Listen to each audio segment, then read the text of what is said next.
લૂંટ તથા હત્યાની કોશિશ કરનાર આરોપીઓને ગણતરીના કલાકોમાં પકડી પાડતી ભેસ્તાન પોલીસ કમિશનર સાહેબ શ્રી સુરત શહેર તથા અધિક પોલીસ કમિશનર સાહેબ શ્રી સેક્ટર 2 તથા નાયબ પોલીસ કમિશનર સાહેબ શ્રી ઝોન 6 તથા ઇન્ચાર્જ મદદનીશ પોલીસ કમિશનર સાહેબ શ્રી આઈ ડિવિઝન સુરત શહેર નાઓ તેમજ police inspector Shri VL Patel તથા police inspector Shri VM Desai નાઓએ ગંભીર શરીર તેમજ મિલકત સંબંધી ગુનાઓ અટકાવવા તેમજ શોધી કાઢવા સૂચના આપેલ જે અનુસંધાને ભેસ્તાન પોલીસ સ્ટેશન આજ રોજ તારીખ 27/9/2024 સવારે 5 થી 5:30 વાગ્યા વચ્ચે ફરિયાદીના ઘર પાસે સિદ્દીકીનગર ભીંડી બજાર ઓનપાટિયા સુરત શહેર ખાતે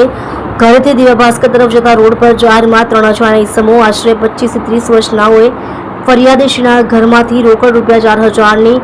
તથા ફરિયાદીશ્રીનો સેમસંગ કંપનીનો ઓરેન્જ કલરનો મોબાઈલ ફોન જેની કિંમત આશરે 1,500ની મત્તાનો ચોરી કરેલ ભાગેલ હોય જેઓને આ કામના ફરિયાદશ્રી તથા સાહિદ પ્રતિરોધ કરતા આરોપીઓએ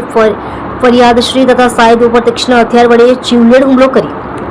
ફરિયાદી તથા સાહિદને ઈજાઓ કરી મોબાઈલ લૂંટ કરી ભાગી ગયેલ હોય જે બનાવની ગંભીરતા લઈ અત્રેના ભેસ્તાન પોલીસ સ્ટેશનના સર્વેલન્સ ટીમની અલગ અલગ ટીમો બનાવી આરોપીઓની શોધખોળ કરતા હતા તે દરમિયાન હેડ કોન્સ્ટેબલ જતીન પ્રવીણચંદ્ર તથા મહેશ રણછોડ તથા પોલીસ કોન્સ્ટેબલ અશફાક ફઝલ હુસેન તથા LR ગુંજન ભરતભાઈ નાઓએ હ્યુમન તેમજ ટેકનિકલ રિસોર્સને આધારે ગણતરીના કલાકોમાં ઓળખ કરી આરોપીઓ શેખ તોહેબ ઉર્ફે જુનેદ સલીમ શેખ ઉંમર વર્ષ 21 રહે શોએબનગર ઉનપાટિયા સુરત કલીમ ઉર્ફે ટુટુ રહેમાન શેખ ઉંમર વર્ષ 32 રહે પ્લોટ નંબર 683 પંચશીલનગર ઉમિયા માતા મંદિરની પાછળ ભાટેના સલાબતપુરા સુરતને પકડી પાડી કાયદેસરની કાર્યવાહી હાથ ધરેલ છે અને આરોપીનું